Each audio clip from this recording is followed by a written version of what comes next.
Hi, it's Kristen, and this is another episode in the reading series where I read a series. In this video, I'm going to be reading a historical romance series. So I believe these stories can technically stand alone, but they are companion novels in that characters in book 2 appeared in book 1, characters in book 3 appeared in the other books, and so on. So I'm going to be reading the Bareknuckle Bastards trilogy by Sarah MacLean. We have book 1, which is Wicked and the Wallflower, book 2, which is Brazen and the Beast, and book 3, which is Daring and the Duke. So I'll go through each of the books and what they're about as I get to them. So we will start with book 1, Wicked and the Wallflower. This vlog is gonna contain spoilers so that I can talk about the books in their entirety and what happens. So if you want to read these and you don't want to have any knowledge of what happens more than the synopsis, come back to this video when you've read them, or potentially this video is not for you, because I do want to be able to talk freely, so there will be spoilers in this vlog. So Wicked and the Wallflower is about a woman called Lady Felicity Faircloth, and she used to be quite popular in society. She's in this sort of upper class of society, but then through a series of events or mishaps, she's very much pushed out by her friend group and shunned by people and looked down upon. And one night she really is fed up of everyone telling her she's embarrassing and unwanted, etc. So she just really kind of ridiculously lies in the moment and says that actually she's engaged to the Duke of Marwick, who's just sort of popped back up into society and come to town. And she says she's engaged to him even though she very much is not. But for some reason he goes along with it. And you might be thinking, oh, he's going to be the love interest. He's not. He's not the love interest. There's another guy who is the love interest who knows the Duke of Marwick and says to Lady Felicity, I can get him to go along with it. I can get him to want you. I can make you the flame and he will be the moth to your flame and stuff like that.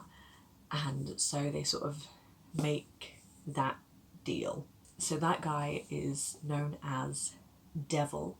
He is one of the Bareknuckle Bastards, and he and his brother have a slightly seedy, questionable black market sort of business going on, and she keeps pushing herself and inserting herself into his life, which he's also annoyed by, but he is kind of enthralled by her as well. So there's a lot of tension and stuff like that.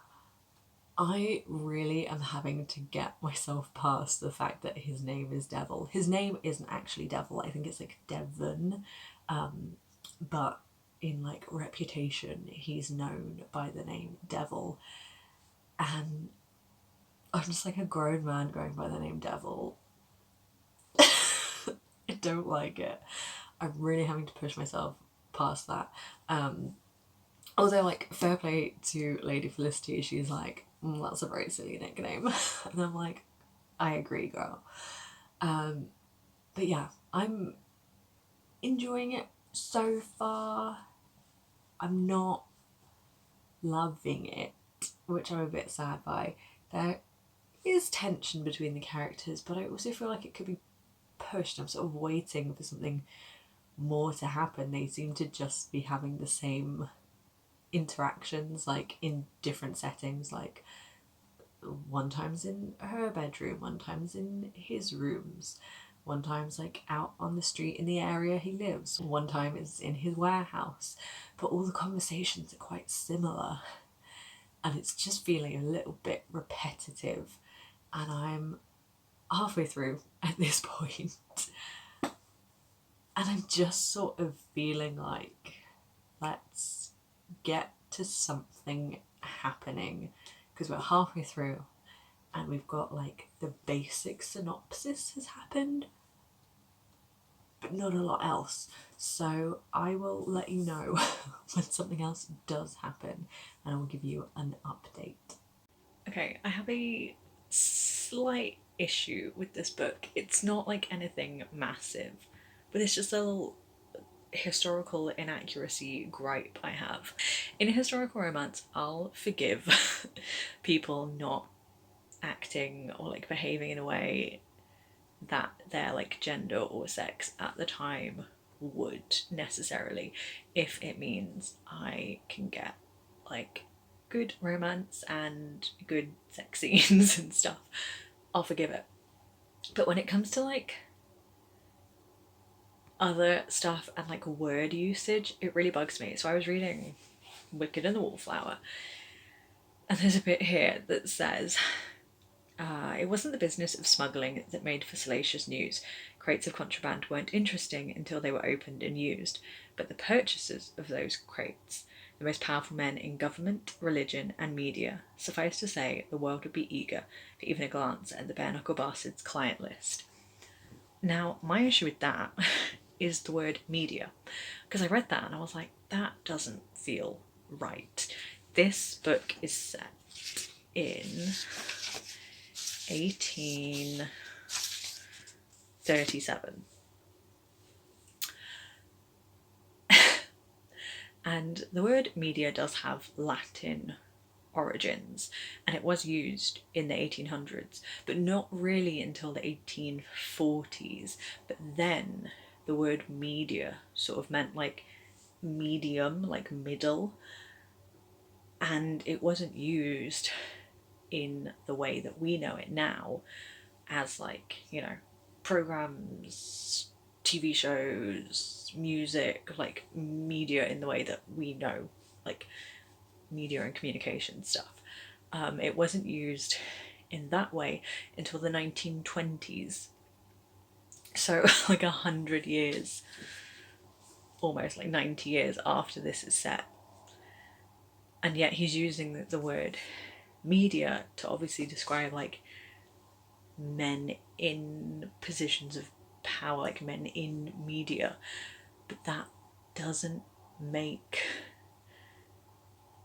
sense for when that word was used in that way.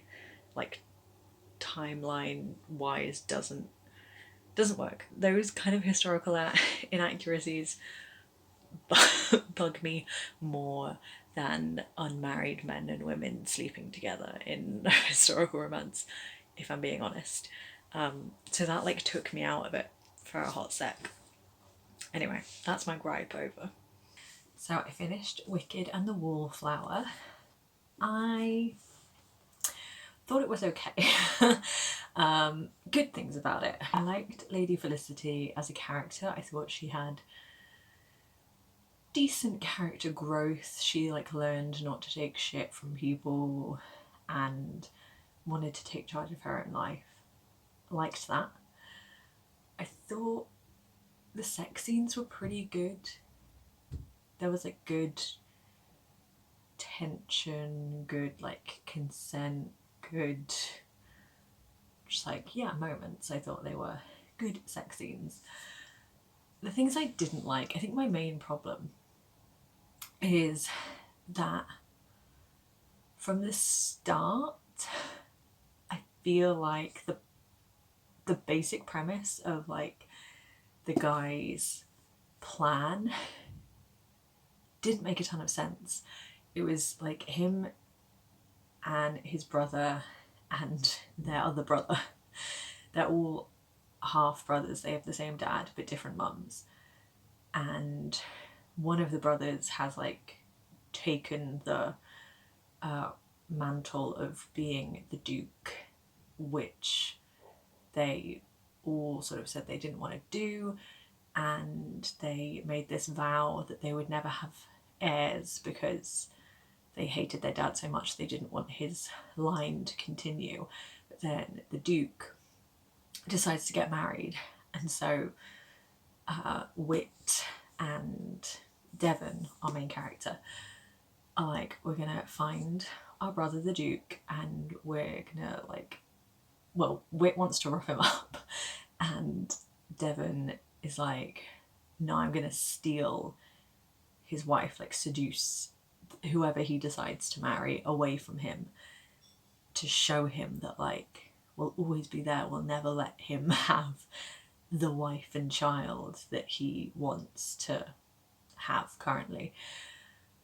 And I'm like, this feels like a flimsy plan to start with, because you're going to do that with every woman, because even if you seduce one woman away from him, surely he could just say he's going to marry another woman and then you're going to seduce her away, and it just felt a bit a little bit questionable. So anyway, the Duke gets engaged through circumstances to Felicity, and so Devon's like, I gotta snatch her away from him, and in the process realizes he likes her and stuff like that. But from the get-go, I think Devil is like intrigued and interested in Felicity, and so it doesn't feel like that connection between them builds to him going, ooh, actually I like her. Because from the start he's like, she's interesting, she's not the most beautiful woman, but I'm intrigued by her, I find her attractive. Anyone else who's calling her like plain and uninteresting and boring and a wilted wallflower is ridiculous. So he like likes her from the get-go, so I don't feel like there's any growth to his feelings. And on her part, from the get-go, she's like, this is the most attractive man I've ever seen, which I get an instant attraction, but she's also like, he's intriguing, he's mysterious, I want to know more about him. So I don't feel like her connection to him grows either. They sort of are interested and intrigued by each other from the start, and then they maintain that, and it just becomes love over the course of like 2 weeks. So I didn't feel much growth to their relationship. So while I liked the sex scenes and the sort of build up tension there, I don't think the rest of their relationship had great build up. So considering the relationship is sort of the hook of the book, the relationship fell slightly flat for me. And I didn't really care about the brothers' backstory or their business. It's not what I was that interested in. They're like smuggling traders and stuff, and I wasn't that intrigued. So we'll see how I feel about book 2, because book 2 is about Wit. And then book 3 I think is about the Duke, who in this is like such an asshole, like really awful towards the end. So I sort of don't see how I'm supposed to find him like the romantic lead in the 3rd book, because he's just a dick in this. And I think his romance is with their like adopted-ish sort of step sister, and that just like gives me the ick as well, because like they're not biologically related to this woman, but she is still like within their family, so I'm not sure about that. But anyway, finished book 1, on to book 2. I've started reading Brazen and the Beast, which is book 2 in the Bareknuckle Bastards series. Already I'm gonna say this one, I think like the basic premise and the opening feels more promising to me as like something I'll enjoy than book 1, so that's good. This follows Beast, Wit, who is the half-brother of Devon, who was our main character in book 1. And it's about him initially trying to work out what is going on with some of the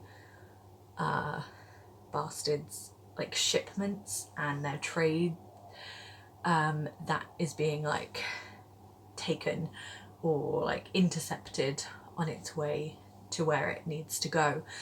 And so he's looking into that. He's trying to track down who is responsible, and whilst working that out, one night he gets attacked and knocked unconscious and left in a carriage, and that carriage belongs to Hattie, who is our leading lady, and she is like on a mission to go out and enact this plan for how she's going to spend her evening, which is gonna like then affect her life. And she goes to the carriage and she finds Wit inside, and she's like, I have this plan, I need to like follow through on it before I like lose my nerve, so let's just go. And so he wakes up like whilst they're moving and they have a little chat, but she's like, sorry, I've got to skedaddle, I've like got places to be, people to see. And so she shoves him out of her carriage and he has lots of connections, lots of contacts, and so quite easily tracks her down because he's like, why was I in your carriage? Do you know who's been intercepting my wares and things like that? And he tracks her down to a brothel where sort of well-to-do women come to have sex with men, and Hattie is sort of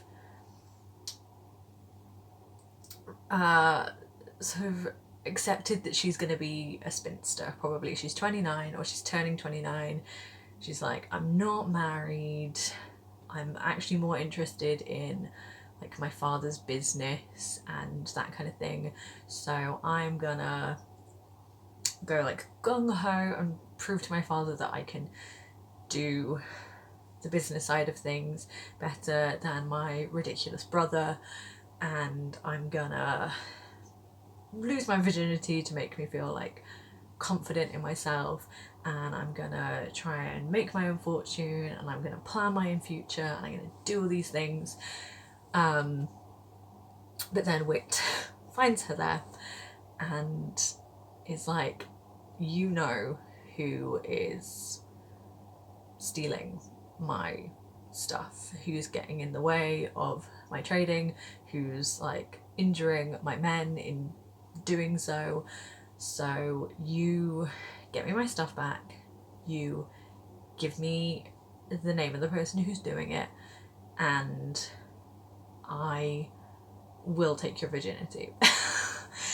And she's like, I'll get you your stuff back, we can have sex, but I'm not telling you the name of the person who's doing it, because she knows that it is her brother. That's our like basic premise, and that's sort of what's happened so far. It's a little bit far-fetched, but with like romances and historical romances in particular, I'm sort of like, I'll go along with it as long as there's like some logic within the story, even if it's not logical in real life. I'm quite liking their dynamic because they are both very independent characters. They both sort of think they've one-upped each other, or like have a little have something on each other. At the same time, both think they're gonna get their own ways, and I found that funny. So yeah, I'm not that far into it at the moment. I'm like 72 pages in, but I'm excited to keep reading. So far so good. It's not wowing me, but it's enjoyable, and I sort of want to get further in and see more of their shenanigans. I finished Brazen and the Beast. I liked this one. I liked this one more than I liked Wicked and the Wallflower. Not that I didn't like Wicked and the Wallflower, but I liked this one more. I liked Wit more as a main leading man. I just liked him more than I liked Devil from the first book. And I really liked Hattie. I thought she had a lot about her. Again, not that I disliked Felicity from the first book, but I just found Hattie more interesting as a character, and them as a pair I think had more interesting chemistry and more interesting interactions. So I really enjoyed their romance in this. The circumstances of their coming together, him waking up in her carriage where he'd been dumped after an attack, and then their whole plot around that of her brother being involved in like stealing stuff from the Bareknuckle Bastards business, which sort of forced them together, was more of a substantial plot than in Wicked and the Wallflower, when I thought Devil just sort of comes across as a bit of a dick, because his whole thing is just that Felicity ends up engaged to his brother Ewan, and Devil's like, whatever woman Ewan ends up with, I'm gonna steal her away so that he can't have her. And it's only that he like falls for Felicity that he's not just ruining a random woman. Whereas in this, I feel like there was more outside circumstances forcing them together, but then they also have that personal element where, on top of making this like business-esque deal, they also just agreed to like sleep together, which adds like a fun sexual tension element. So I liked that. I thought the sex scenes were good. I, again, enjoyed them even more than the first book. Both books, I think, really centre female pleasure in their sex scenes, which I enjoy, but I think there's a really nice element in this of Hattie also like wanting to feel in control, and so like stepping up and going, I'm taking control of this situation now, and like I also want to like give you pleasure, and really sort of coming into her own, which I very much appreciated the way that that was like written, and I think it added a lot to her character as well. Yeah, I liked this one. There was tension between the characters, there was like outside tension, and I think also like a growth with the characters felt maybe more natural. Both books I feel like are slightly longer than they need to be. I don't know that this needed to be nearly 400 pages. I feel like you could have cut 10 to 20 pages out of this easily, because in both books there are some like repetitive conversations or explanations, or just like going over things that we already know that I don't necessarily know need to be there. But I do think it's interesting they set up Ewan, the third brother, as like maybe having a bit more about him, which is good heading into the third book, which is him and Grace as the romantic interest. So this is my favourite one so far, and we will see how this fares. So I'll let you know. We've got some awful shadows going on here with this light, which is in front of me, and my glasses. Anyway, considering going into this book, I was like, how am I gonna be like interested or invested in this romance, because it's between Grace, the sort of sister, and Ewan, who up until now has been like the bad guy in the past two books. Obviously has the whole history with them, but in the first book very much tried to kill Devil, and in the second book was causing all this upheaval with their business and like getting other people to steal from them and attack Wit and their people and getting a couple of people killed. How am I supposed to like him going into this? But you know what? I don't know that I like him.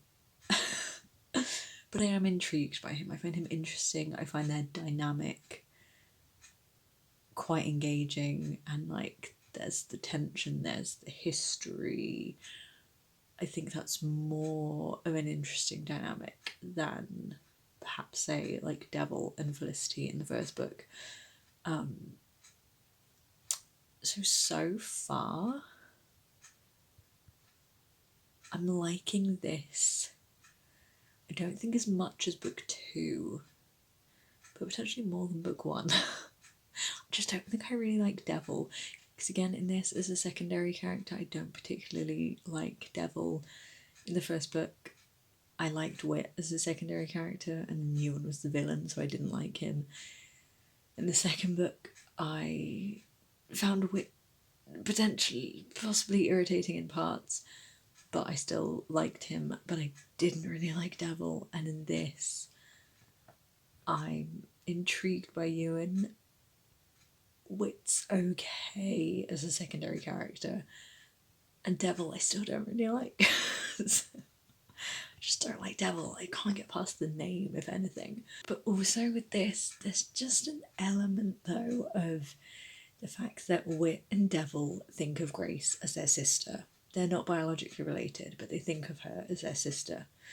And then Devil and Wit are biologically related to Ewan. He is their half brother. They have the same dad.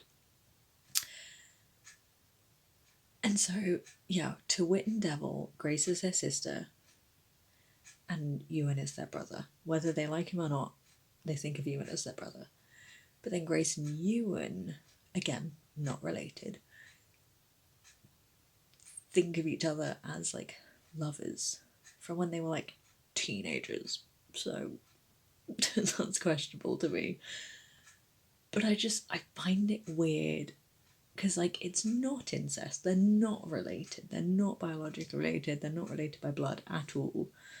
However, like through found family, they have the same brothers, like the same men referred to them as siblings.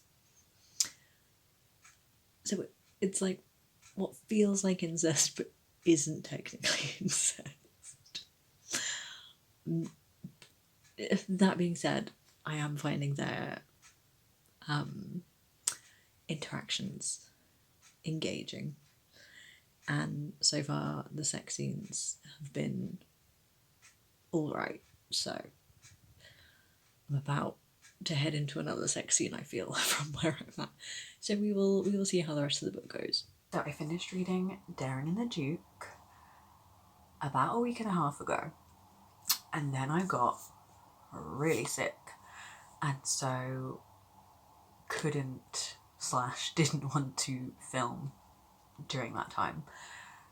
So now we're trying to remember what happened. By we, I mean me. This one I liked. I thought Sarah MacLean did a good job of redeeming or explaining why Ewan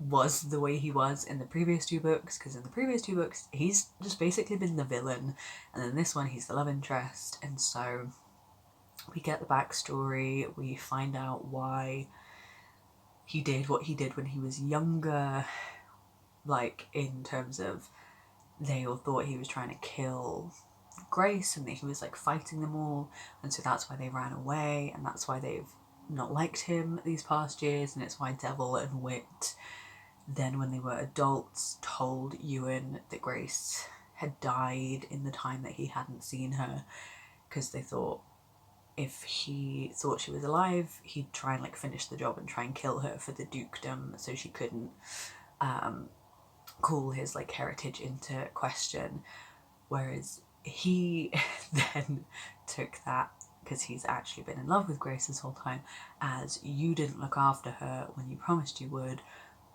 so now I'm really mad at you and I'm gonna get revenge, and that's why he tried to kill Devil in the first book, and then why he was like ruining their business and stuff like that. So like within the logic of the story it made sense. There were reasons I wasn't like, well, this is wildly convoluted.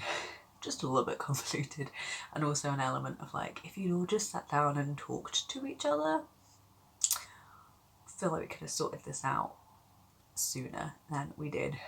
But like, I also get his reasoning of he felt like he needed to push them away so they wouldn't try and get him out of that scenario, and like his father, their father, was always a threat, so as long as he went along with what his father wanted, he felt like he was protecting them, but they thought he'd like betrayed them, and so you know, it's one of those kinds of plots. But I did feel like it did a decent enough job of sort of setting everything straight by the end.